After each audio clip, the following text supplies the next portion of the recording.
Two blockbuster games from the weekend and Super Rugby Aotearoa just keeps rolling on. Who shone the brightest amongst the stars? Sir Bill Beaumont joins us to discuss the state of World Rugby.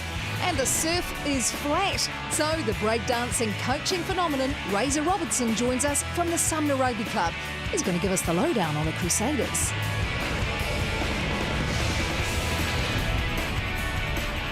Kia ora, hello and welcome to the breakdown. Yes, Super Rugby Aotearoa as well and truly are still alive as just 3 weekends remain. 2 outstanding games on the weekend. So much for us to enjoy and debate tonight. Big night for us on the breakdown. Of course, Sir Bill Beaumont, the chairman of World Rugby, joins us. But JK, after the weekend, look, you're still smiling. You're still grinning from ear to ear. The result you wanted in Christchurch, and then your Blues hang on at home. Well, I firmly believe that this is the most amazing competition I've seen for a long, long time. So the reasons, like, I've got nothing against the Crusaders, as you know. It's a great competition. But the Hurricanes getting up and winning, set up Sunday, then us beating the Chiefs, it's all on. It is all on. Doesn't get better Have you than that. found you're in a blue? Have you found you're in a blue now? Is it finally going to come out? Of course I have. I found my blues mana. That's me, mate. Blues mana. So I'm all the way blues. Yeah, baby. Oh, listen to it. Listen to it. Finally, we've got him to actually admit it. That's what he's on about. I tell you what, it was a great weekend. We love our moments, and I'm going to start because, for me, it was an amazing performance down in Christchurch from the Hurricanes. Look, it took everything they absolutely had. I genuinely thought we were going to see Golden Point. I really did. But for me, it's the wide. The teams that can get from one side to the other, stretch the defence. The Hurricanes, they learnt off the Highlanders the week before against the Chiefs, and then they managed to hold in the inside, establish some depth, great accuracy. This is simple, Mills. This is rugby at its very best. Oh, and it looks so good, doesn't it? Especially when the winger finishes it off. And all front foot ball as well. JK, don't you just love that? Yeah, and I think the guys with the small numbers that now have to be in the midfield and making those passes, that's pretty special. I don't think it's simple. I think that's really hard to execute on the run. And I think the interesting thing about the Hurricanes for me is they just kept attacking, which is you need to do, to win. Yeah, absolutely. Your moment from the weekend, JK? I love talking about players pre the game, and Matt Duffy from the Blues, he's had a bit of a rough time, but look at this. But this wasn't the thing that I liked. Look, does he get the speed wobbles?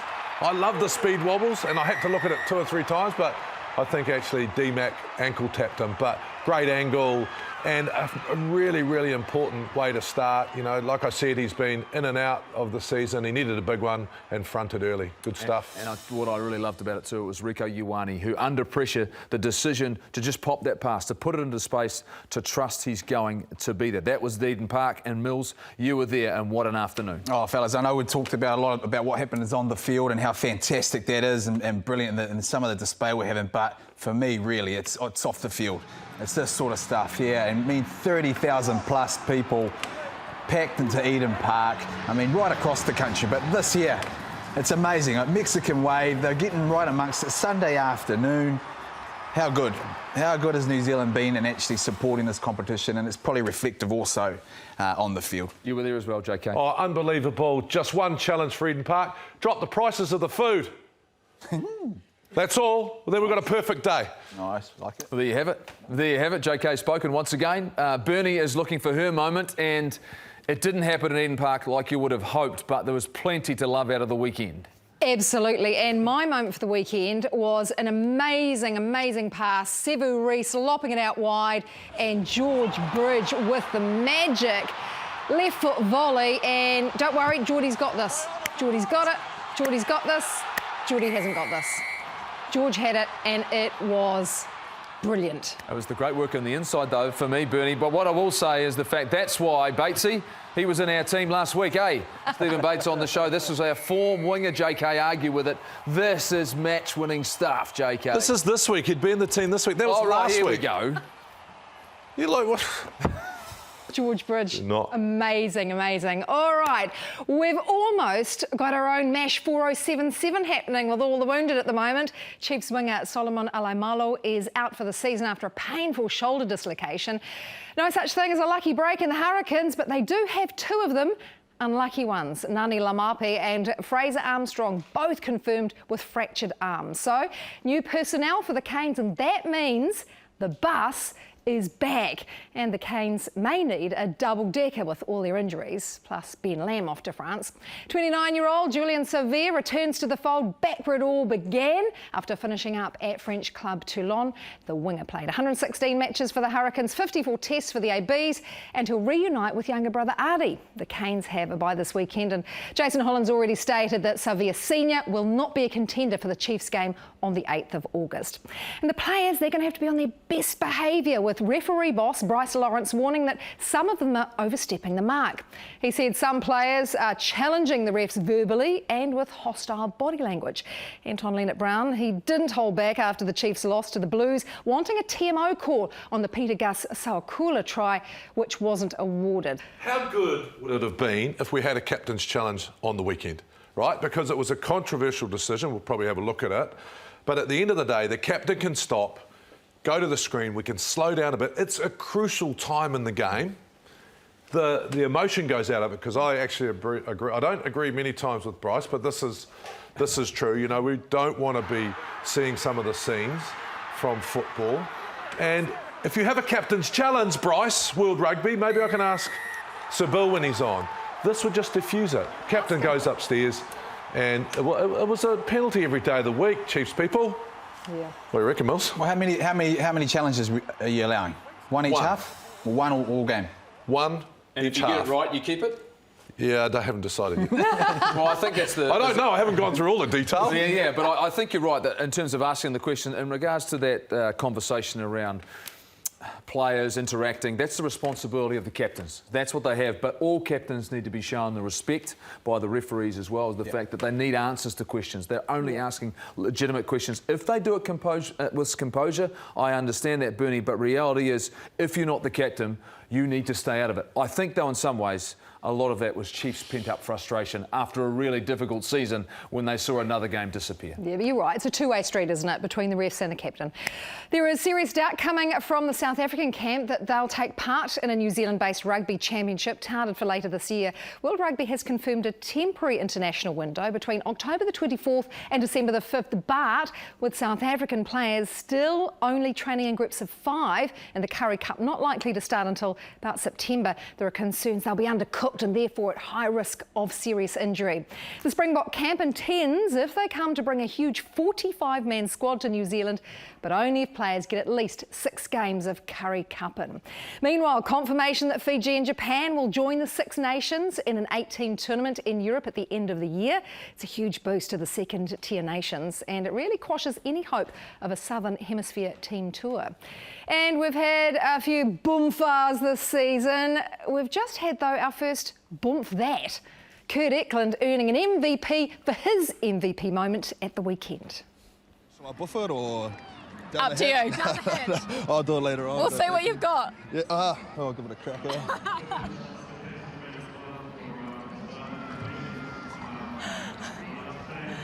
I'll tell you what, you did well there. That's a great television. It's a great effort and thirsty work, rugby is. I do, though, have one problem with that. Anyone? Anyone? Oh, it's a buffalo. Yeah. Exactly. I'll tell you what, he came up slightly short too. Did you notice that? I hope he finished it later on, JK. Well, it depends if he's a buffalo. There we go. If you declare you're not a buffalo at the beginning, you're not a buffalo. So if someone accuses you of being a buffalo, they have to drink. You've never been a buffalo, have you? I was there at the start. Yeah, it's because you knew you'd get caught out far too often. Exactly. That's the case of it. Well, this is an important day for us here on The Breakdown, and I'm excited. I've been practising this for months. The fact we've been talking to Sir Bill Beaumont, hoping for him to get on the show, and tonight we have that night. And Sir Bill, thank you so much for joining us. I understand you're in Spain at the moment. How are you, and how are things over there? Well, things are... everybody's locked down again, I think, here. Everybody's wearing face masks, and the UK government have just issued a directive that anybody in Spain has to quarantine for 14 days when we get back home. So I've only been here 48 hours, so looks as though I'm going to be back in lockdown when I get home again. We've been through that. We've experienced that here in New Zealand. We're fortunate enough we get the opportunity to continue to play rugby now. For you, I'm sure things don't stop. Where are we right now in terms of World Rugby, in terms of establishing this much talked about global calendar? Well, thanks very much for that question, Jeff. That I think that certainly, I feel that by World Rugby will be voting, the World Rugby Council will be voting on UK time on Thursday, just to confirm the movement of the windows from the normal November window, which is 3 weeks, and to move that into October, November, and early December. So it means that sort of Super Rugby, hopefully that they can get their tournament going, sort of with South Africa, Argentina, Australia, and yourselves. And it means that the Six Nations can be concluded, and that then they're having another competition, which you mentioned earlier in the programme, where they've invited both Fiji and Japan into that competition. I'm not privy to the details of that competition, because obviously that's a Six Nations matter, and I'm not involved in the Six Nations. So Bill, I want to ask, how much of an influence do the Northern Hemisphere clubs have on that decision? I think they were obviously concerned, and I think they still are concerned, that they could well be losing players. But I think by collaborating with them, because the English season, for instance, will hopefully kick off in August on the 15th of August. The French season will start on the 1st of September, and normally they will be missing a lot of players at the start of September, because they'd be playing in the Rugby Championship anyway. So look, World Rugby have made the decision that it is right for the global game. You know, that we have to, we've got to get international rugby up and running, because at the end of the day, that is what funds the game. That funds the game, whether it's the provincial game in New Zealand, whether the provincial game in England. You know, international rugby funds that for every little rugby club on the planet. Bill, 4 years ago, you know, you had the support of the Southern Hemisphere in the voting. This year that didn't happen. I mean, is there discord? Is there going to be repercussions? I mean, are we heading together in the right direction? I think we are, JK. Look, there was a contested election between Gus and myself that was sort of, I've got nothing but respect for Gus. I think what we found is that certainly since the election, that everybody said, right, that's been and gone now. Let's get on with running the game. And certainly I've been in dialogue with all my old partners globally, with Brent Impney, and certainly Mark Robinson, and the new Australian chairman, that certainly Hamish McLennan, that we've been in constant sort of dialogue, sort of over various things. And I think that what we have at the moment is that we are looking to get 2019 done and dusted. We're going to have to muddle our way through it in a way, but the best we can. And then we're going to all sit down, and that would include the clubs as well, all the stakeholders, and say, right, what is the best international calendar that suits everybody? And I do feel, JK, that there is a real spirit of collaboration amongst countries now to make certain, you know, is it right at the moment? At the moment, we have November in the Northern Hemisphere, which works pretty well for the North. But it's on the back end of a long season for the guys in the South. And then you've got the North coming down in July. Now, is that right? Now, is it right to put both of them together? Who knows? But it's only by sitting down together and having dialogue that I get the feeling that there is no real split between the North and South. Everybody wants to do what's best, obviously, for themselves, but for the global game. So, Bill, you're right about that. There is a real big spirit about getting the game together and all the nations coming together. The voting system, though, it's not very democratic, is it? I mean, when can we see that change? So the likes of the Pacific Islands can have equal vote, perhaps, you know, two as well, or everyone just gets one vote. When can we see that change?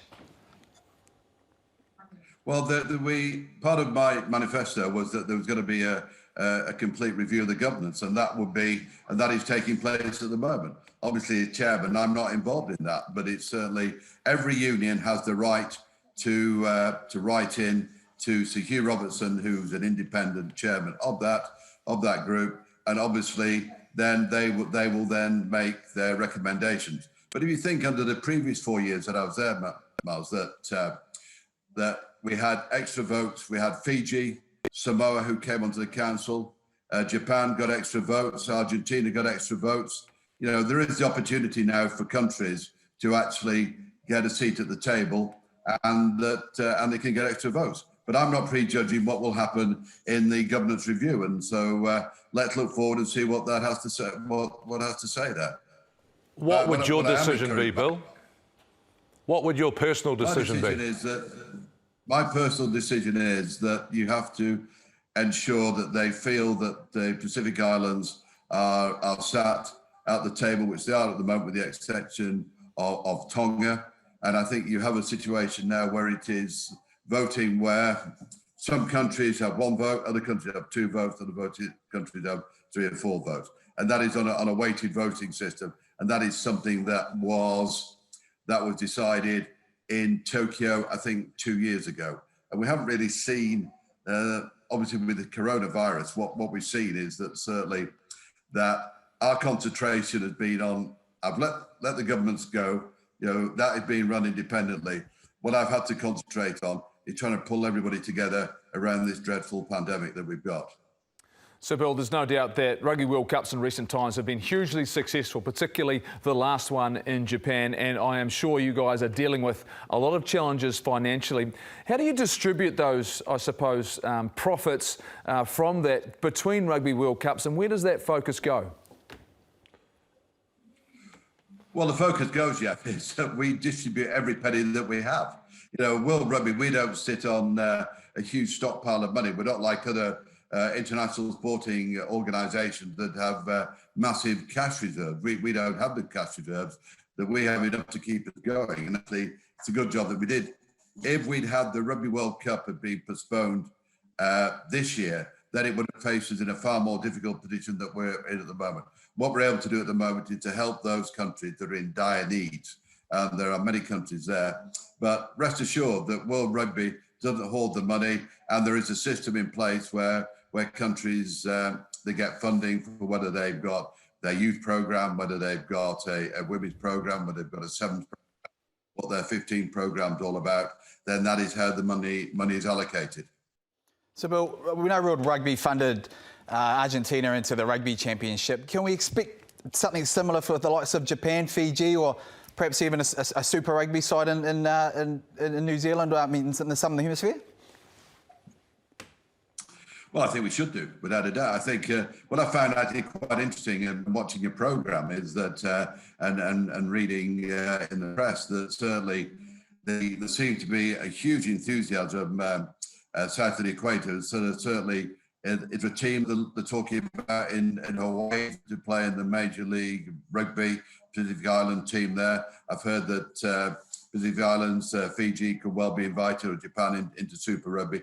These are decisions that need to be taken, I think, because we are in a position at the moment where players and teams have been travelling the globe, and I don't think this will return in the near future. So what we have to do is be creative and working together with our partners. Because World Rugby, we work in collaboration with all our stakeholders.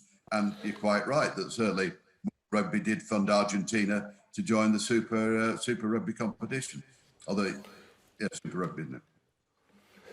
Bill, I was at the World Cup and I saw the World Rugby Committee, and I was thinking how rugby's been professional for 26 years, but it didn't look like there was a lot of diversity on our World Rugby board. Are you looking to make some changes around diversity actually within the inner sanctum of the World Rugby?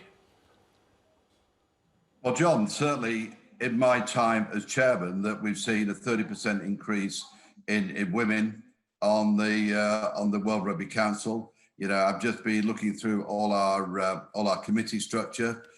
We've got, I think, far better representation. It's not right at the moment, but certainly far better representation across all genders that we had 4 years ago. And so, you know, this is something that again will be looked at in the governance review, which obviously I'm not privy to because it's an independent chairman there. So, Bill, how critical do you believe the next 12 to 18 months are for World Rugby in terms of establishing the future of our game? Well, World Rugby, I think, vitally important, Jeff, that I think what we have to do, that we have to work in collaboration with all our stakeholders. So it's not for us to say how New Zealand rugby internally, can I just say how much I've enjoyed the Super Rugby. I think it's been absolutely unbelievable. And I think the game last Saturday in Christchurch between the Crusaders and the Hurricanes was one of the best games of rugby I've seen. It absolutely had everything in it, and it was as near to as good as some better than a lot of Test matches that I've watched. So certainly, what we will be trying to do is work collaboratively. Let's try and get a structured season. Let's try and get a calendar that the clubs, for instance, that they feel that they're not being ignored and that they're not losing players to the international rugby, but respect that players have to be released under Regulation 9 for international rugby, and look at trying to get a real structured season, but also looking at the finances of the game. You know, I think the finances, what tends to have happened since the game went pro, is that the income and expenditure have risen at exactly the same levels.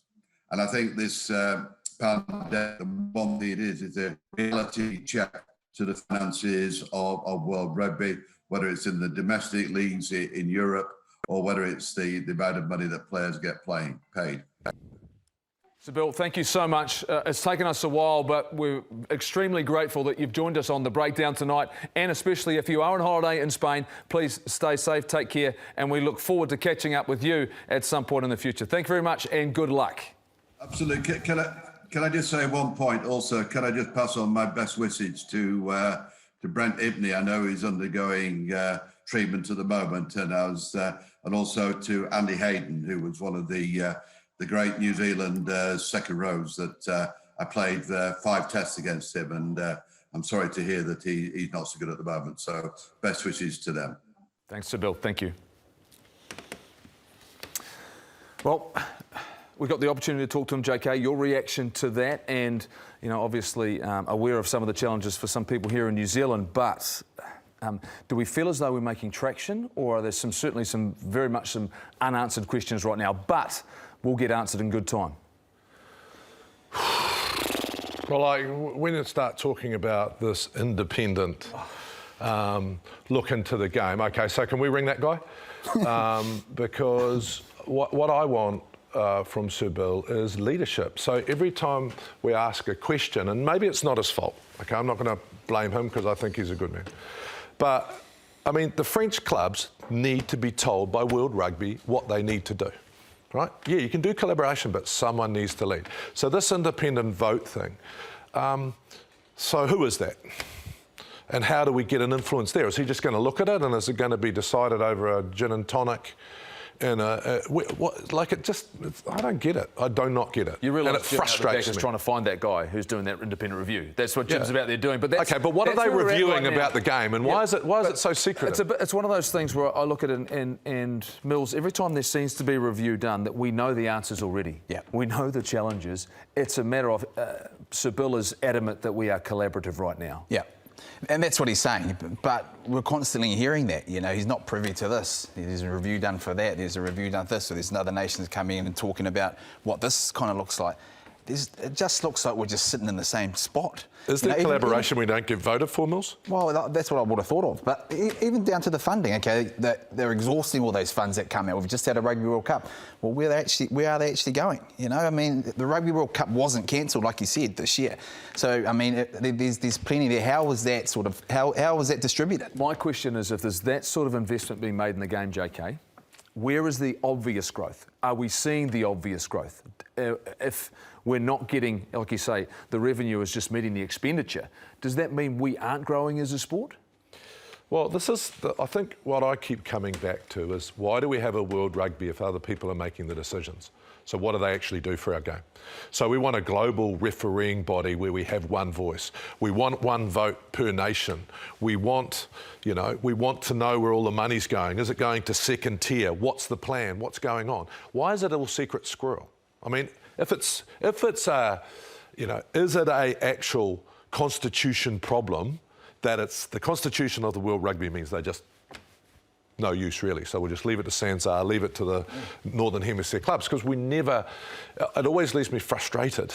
I did hear something I did like, though, the fact that when you mentioned that Argentina and Jaguares were assisted into the Rugby Championship and around Super Rugby, to me, when he says that there is an appetite maybe for the Pacific Island, this team out of Hawaii in Major League Rugby, seeing opportunities there, I'm encouraged by that. I think there's some movement there, and at least he is aware of that being on the radar. Well, I've got a couple of tickets, as always, to give away to the contest this weekend. The double passes to both games. First game, of course, is the Crusaders and Chiefs. That is in Hamilton. And then the Blues, they travel south. They go into Forsyth Bar Stadium to take on the Highlanders. Make sure you go to the breakdown at sky.co.nz and get in the win a chance to win those tickets. Don't go away. Plenty more to talk about on the show. We'll see you after the break.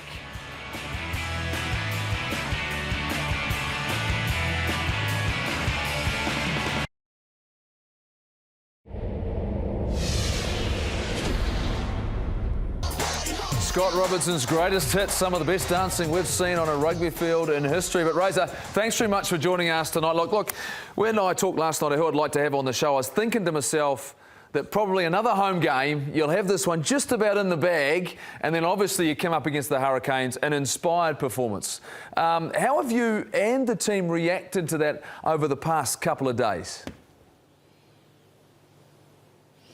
Yeah, good evening, guys. Yeah, good to be here at my home club, Sumner. Great club. This is where I started my coaching career many years ago when I came back from France, or even earlier in that. But anyway, yeah, look, how did we react? It's been a long time since we've had a Monday to review a loss at home, as you're aware, over 4 years. So, yeah, real honest. There's a lot of hurt in the changing room. There's a lot of emotion. So, firstly, we got the honesty out that we needed, where we can get better, and then look forward to another massive game this weekend against the Chiefs. Razor, I mean, you're getting over that sort of stuff, but each week we've talked about how difficult this competition has been from a physical point of view, but mentally as well. You haven't been able to rotate your squad. How much has that sort of taken out in terms of your strategy as a coach? Yeah, look, we've had 4 season enders as well, injuries, so that's made it a little bit more challenging, because you want combinations, you want cohesion. So if you start changing your team a lot with those combinations, you can lose a little bit of the flow.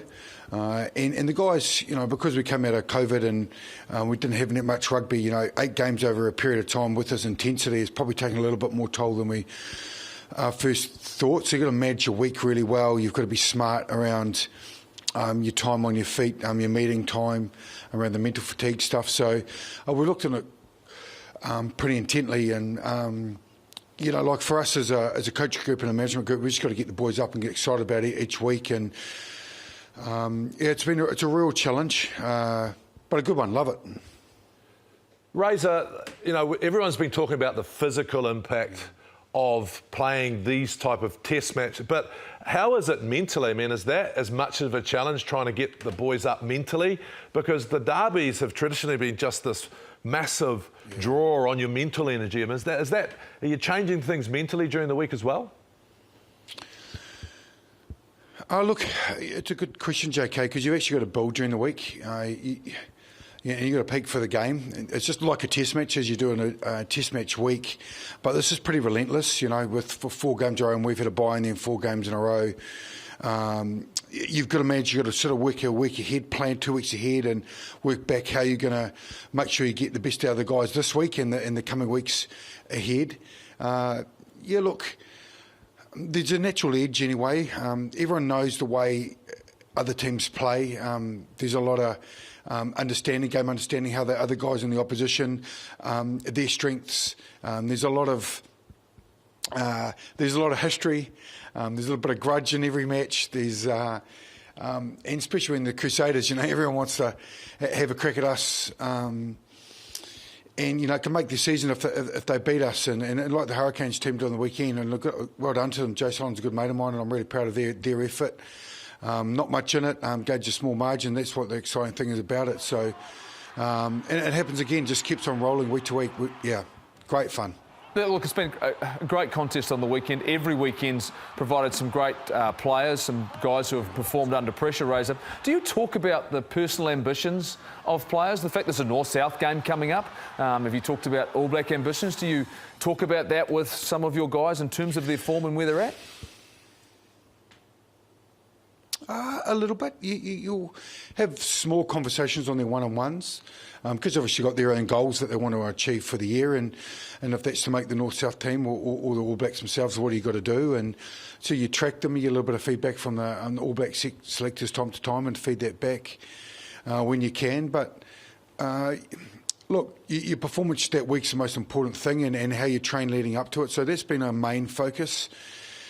Look, people talk about having a final, like it would be, 9 games in a row would be pretty brutal. Obviously, it would be 5 for us if we did have a final. At the first one, I first thought, geez, could we go that long and have that many games? I thought, yeah, we could play to a final, but you sort of reconsider it after a while. You think, geez, how many games in a row can these guys get up for? And the squads are starting to get depleted a little bit with their numbers and stuff. So, as I mentioned before, this is the best case, the best start for any of an All Black coach to have a look at guys, how resilient they are, and each week to keep backing up and performing at the highest level. So Fozzie will be happy. Razor, look, you obviously started your career at Bay of Plenty, and the North-South has been picked on provincial loyalties. I mean, who would you have preferred to play for? But on the same token, when you look at this game, are you hopeful that the players are going to get selected on their form in Super Rugby so they've earned that right to play for their island? Yeah, they have to be. The depth of the squad is quite interesting how they've done it. Obviously a Mount Maunganui boy, Mount Maunganui College, and played for Bay of Plenty, so I would have been north, which is quite unique because I've been down here so long. There's a lot of guys in that position, but look, you just got to pick the best players in that position and give them the opportunity from where they are. Look, you couldn't stack a team, you couldn't do anything but do the right thing and pick it on form, and then obviously the back of that, those are the guys who'll be picked for the All Blacks. So the fact that we're generating this conversation and having the talk about it and starting to select teams in our own minds is exactly what the All Black selectors want and need. Razor, this is unusual prep for you. You're going in after a loss. You're playing a team they've lost 6 in a row, bro. None of the coaches watch this show. Where are you targeting? I'm sure they don't, Millsy. Well, look, I think the biggest thing you do, especially after our losses, is really go back to what our strengths are. What are we really good at? And, we had a chance to draw that game up, and we played some incredible rugby on the weekend. We didn't take the opportunities we should have or could have, but that's the game, and the Hurricanes did. So we've concentrated and focused on what we're really good at. And look, we've got players that want to express themselves, play really positive football, and obviously Richie's in good form, and a lot of our team are. So we're going to go back to that and play good footy and enjoy it. Like I mentioned, taking that little bit of, I suppose now, not the heat's off us, but we know where we're at, and a chance for us probably to express ourselves a little bit more as a group. Razor, you've been around the world. You understand our game fully. Yeah. Eddie Jones has come out recently and said, we're turning into NFL. We need to take a couple of reserves out so we can free up and get fatigue back into a game. Yeah. I mean, your thoughts on that? Yeah, it's interesting. I love Eddie because he looks at it different ways, a little bit like you, JK. I have 25 players at the moment, the way the teams are playing at the moment and how physical it is. But if you did go that way, you'd have to change the replacement. So if someone got injured, you have to come back on. Look, I understand where he's coming from. Would you go a couple of less players and you could have a little bit of rotation to come off and on? It's definitely going to make players more multi-skilled, or you're going to pick players that are going to have to be like that. But I like where we're going with it. I like a lot of the innovations around it, and I think it's just a chance for me to talk about the weekend around the reffing and because these are high pressure games, they're just. There's the intensity, the pressure on the refs, the pressure on that's created by, every week is a final. Every team has to win every game to win this. That's one unique about being first past the post, which which we love, and that's why everyone's so engaged. And they're not just waiting for see who wins it. You know, every week counts. And I think, you know, when you look at Ben and Pickerel, I'd love to have gone to the TMO. I think it's a great opportunity for him to go and have a look, do what they do in the NRL, blow the whistle a couple of times, go and check with the guy on the sideline. The guy upstairs is checking it, and then when we get the right decision. So, you know, a lot of guys' careers, referees' careers and coaching careers are on it, and playing careers as well. So I think we should use our technology a bit better. JK's just been doing. I've just been doing your dance, mate. And doing everything. Well, Captain's challenge. That's not breakdancing. That's not breakdancing. What you're doing there. Captain's challenge. We've got to have it. He's talked about a captain's challenge. Yeah. Yeah, I will say this to you, Razor. Sorry, it's always, so many questions. Yeah. Yeah, I want to ask you about this game. You talk about motivations coming up this weekend. For one of our very special All Blacks, and we know how connected they are, particularly down to the Crusaders. Sam Whitelock plays, I think, his 150th. Is that just a little bit of extra that can help you get up and perform? You got to be careful about milestones, because you think you get up because it is a milestone. You actually got to get up because of the respect of what he's done. So you've got to dig quite deep into that, which we did. You know, like Sam's an absolute dedicated Crusader. Every game that he's played, nothing but everything he's got. He's a great leader in our group. He's obviously a Centurion's been around a long period of time. He's been a long-term All Black, but we're really proud that he can perform in any jersey he's got on, and especially after coming back from Japan and just showing what elite level he is. He's special to our group.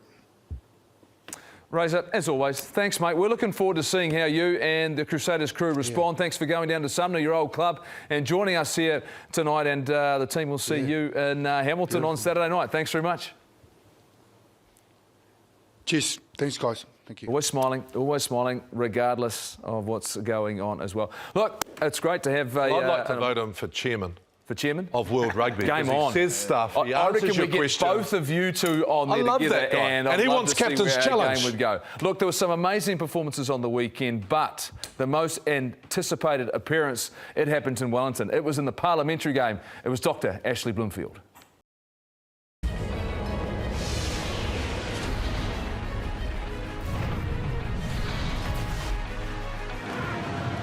Here's Umaga Jensen, who's big and strong and powerful again. Garden Bishop, quick answer, Murphy. Umaga Jensen sends it wide, and Wes Dawson replies with a try for the Hurricanes. As they spin it back this near side for Vince Aso. Vince Aso gives it away to Umaga Jensen. And he's got it on the line, and that is a try.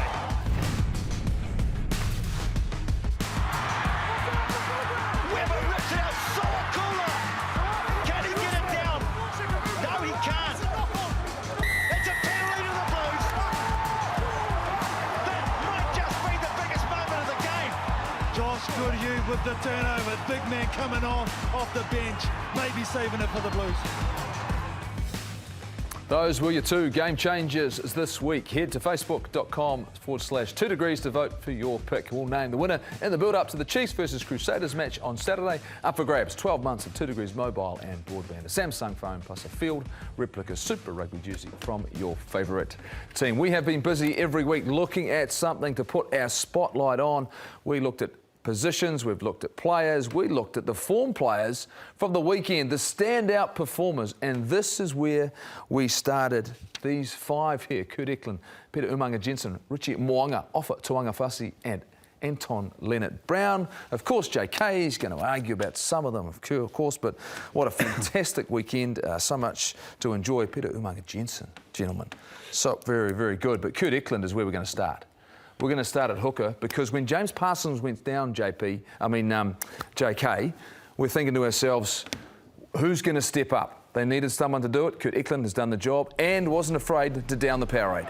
No, he did a good job with the Powerade, but he's just full of energy. I think, you know, he's not probably the biggest hooker in the world, Mills, but plays above his weight, and I just love his energy. He's out there having a dig, gets himself wide, has a crack. and he's just enjoying his football. How good's that? He gets involved, and he does, you know, his core role, but he's done it excellent. There's no denying he had a huge game, a very good game in the weekend. But that last play when he saved that try from when he got across there, Malo, I mean, when he saved that, that is defining. Yeah. I mean, critical moments in big games and finding a way to do that, and just from opportunity. He may have, if James Parsons had stayed fit, he would have sat on the sidelines. We saw some of the highlights from Peter Umanga Jensen, and he's, over the last couple of weekends, for me, Mills, he's created a reputation already. The fact he is just another midfielder who's on form, on song, and an injury to Nali Laumapi opens up another opportunity for him to get more time. And this guy here has got a lot to like about his game. And time is what you speak about. That's exactly what he's been given. He's been given consistency in a role for a youngster. And this is what comes back to a coach's decision. You know, the ability to actually unleash a youngster like this and go, okay, we're going to have faith to give you another week. And all of a sudden he starts finding really good form and comes to his own, you know. So that's why he's actually playing really good footy. He's stepping up. He's got so much energy, JK. That's what you want from youngsters. Love his angles. Used to hate marking wingers with low hips and a big mully. Because they're really hard to tackle. You see him run into contact there on your TV screens. That was good Hugh he was marking, right? So really hard to tackle, good balance. I loved his angles off the ball. So really hard to stop. Ourselves when Conrad Smith, JK, leaves town, when he finishes and retires, we're thinking we're going to be searching for a while, but all of a sudden this next tier, and if you look at the format of this competition, Rico Ioane at centre playing really well, Anton Leonard-Brown, Jack Goodhue, options at centre, we probably haven't had for a long, long time. Well, we always worry about players leaving, but have we actually missed anyone? Well, not that I can remember. No. Well, there's guys who have left. Darren Carter, what are we going to do? Oh, Beauden Barrett. He shows up. Beauden Barrett's playing for, what are we going to do? Oh, Richie Mo'unga. Richie Mo'unga, that's what we're going to do. That's what we're going to do. Exactly that, because on the weekend, yes, we all think maybe on the 80th minute where there's a conversion up for grabs that would have tied the game, and we would have seen our first golden point, which I'm really hoping we get to see with a couple of weeks to go. But everything else about what he did, Mills, to me, was world-class, and I think single-handedly created so much and kept the Crusaders in this game. But big time, big moment player. You know, he steps up when you need someone to make a big play, to actually break the line when nothing's sort of on, all of a sudden explode onto the ball. And yeah, okay, he didn't get that last conversion over, which you'll be really disappointed about. But he comes up with massive plays in such a position that's really congested, which, you know, absolutely world class. Every week for me, JK, we're seeing it every week from this young man. Yeah, and for me, it's that X factor under pressure, but not so. It seems to be a mental switch where he just says, I'm going to do something. But he'll be spewing about missing that kick. You know, that would have made it the perfect evening for him, for you as well, because it would have been a draw. And he'll just be upset about that because that's the standard he puts on himself. But, you know, I would have liked to have seen Beauden play the whole game at 10 because I want to see this competition. It's going to bring the best out of Beauden because this guy's just on fire. And if you're a competitor and you're in that position, you just want to see it. So I think, leave Beauden at 10 for the whole 80, let him play it through. Well, let's see this duel take shape. Exactly, that return match, the Blues and Crusaders already, if it manages to get there, and it could be the competition on the line. You talk about up front, we've got two wings, fullbacks, that's what we do. We talk props today. Offa Tuangafasi. And he, for me, was a standout player because the forward pack for the Blues have been consistent, JK. Every week they've gone out and performed, but the physicality and the presence. But for me, we always talked about Owen Franks. I think this guy's career in an All Black and Blues jersey is going to be one to remember. Yeah, well, I think this guy's going to bring an extra dimension to tight head. He's been playing both sides. I knew Offa as a young guy and he didn't really understand his own potential, but now he is just nailing it. And the thing I like about him, really disciplined, really good on the little things like the diet, working hard off the field, and he is going to be a real force. And you know what I love about it? He keeps getting better every year, Mills. Yeah, well, it's something about the front rows. They actually mature a little bit later, and he's really starting to do that. It's a bit of maturity, a lot of experience as well. He's taken a lot of that sort of leadership role onto his own shoulders, and all of a sudden they start to blossom. And the little things that he's doing, running, I mean, he's the guy that you see as a back when you see in peripheral vision, that there's a slight little hole there, and you step in there, and then boom, he's taking you out. And so his defensive work at the moment is just absolutely outstanding. If I saw him, Mills, I'd pass. Pass before contact, JK. Exactly. Absolute theory that we should stick by. Now, if you talk about guys who had a quality season in 2019 and have come back this year, Anton Leonard-Brown. for me on the weekend once again. Not far behind him, Sam Cane, mind you, a standout performance from him, but from Anton Leonard-Brown once again, Mills. I think we're seeing maybe this head-to-head contest one of the best of the season between him and Rieko Ioane, but he still continues to drive the Chiefs' performance. Yeah, and he's always been that guy that sort of stood up. He's had a relatively quiet season in terms of getting his involvement. He's been injured as well the last, I think, a couple of weeks ago. But when you look at a team that's struggling to perform, struggling for some excitement, this is when you look at guys like that, because they absolutely step up in a team that's sort of going backwards. That's why he's so good. Yeah, I think both, and we've got to mention Sam Cane. People were starting to talk about him last week, nailed it. But I really love Anton Leonard-Brown. I think that wasn't a competition. I think that was the 12 and 13 that I would pick in my All Blacks. And like Foxy always says to me, well, the good thing about you, JK, is it doesn't get picked. Our team doesn't get picked. But right now, I just love the combination. I think the deft hand of Anton Leonard-Brown with someone like Rieko outside him, that explosiveness, just excites me. Had the Chiefs won on the weekend, we would have been talking about Sam Cane. I mean, that's how difficult this competition is, because you tend to focus on the players and the teams that are winning. We've got to pick a winner, though, out of that group team in terms of the standout performer of the weekend. And I'm going to go off of Tuangafasi. For me, I think he led from the front for the Blues. I'll second that. Nice. I want to go for Kurt, because I think he had an outstanding game and he stood out. That's mine. Stood out for you? Yeah. I think it was an outstanding performance from all of those players, but as always, we could probably picked another 4 or 5, Bernie. You would have had a standout in the weekend, wouldn't you? Oh, just my George Bridge moment. Oh, yeah, it was of course. insane. I'm getting razzed saying it was luck. There was nothing lucky about that. That was skill. That's what that was. Anyway, that's my story. I'm sticking to it. It is time for you to get involved in the show and honour those who deserve some recognition. We want to know about your local heroes, your club legends. You all know someone who makes a difference to your sport. Email us and we will get in touch. Well, just 3 rounds remain in Super Rugby Aotearoa. Can the Chiefs heal the heartbreak? Saturday we're live in Hamilton as the Crusaders roll into town after being rolled by the Canes. And on Sunday afternoon, the Blues, they head to Dunedin to fight for round 8 points. If you'd like tickets to either of those matches, we have double passes. Email us at The Breakdown and we'll sort you out. Go the Chiefs. Go the Chiefs. Mills, you've got a weekend off. I have. Your feet up watching the Chiefs take on the Crusaders, eh? Yeah, then my Blues take on the Highlanders. Oh, my Blues take on the Highlanders. Is that your second team? JK, where are you this weekend? I think I've got the weekend off too. What are you guys up to? We'll go and work, Bernie. Yeah, we'll go and work and do our thing. I'll tell you what, it's not going to change. I'll tell you what, I'm celebrating tonight. We've done it. Sir Bill Beaumont's been on the show, JK. We've got plenty to learn from. Razor once again, though, right? How good is he? How good is he? I just love that man. I've got a bromance going because he answers questions, he thinks seriously about it, he's got a bit of fun about him, loves his players, loves his team. A little bit different too, because they had a loss in the weekend, so... Fronted up. Fronted up. He absolutely. Sir Bill Beaumont fronted up as well from Spain. He's got quarantine in front of him. Thanks so much once again for watching us on The Breakdown. We'll see you in 7 days' time. We'll be back, and I guarantee you there'll be more to talk about. We'll see you next week. When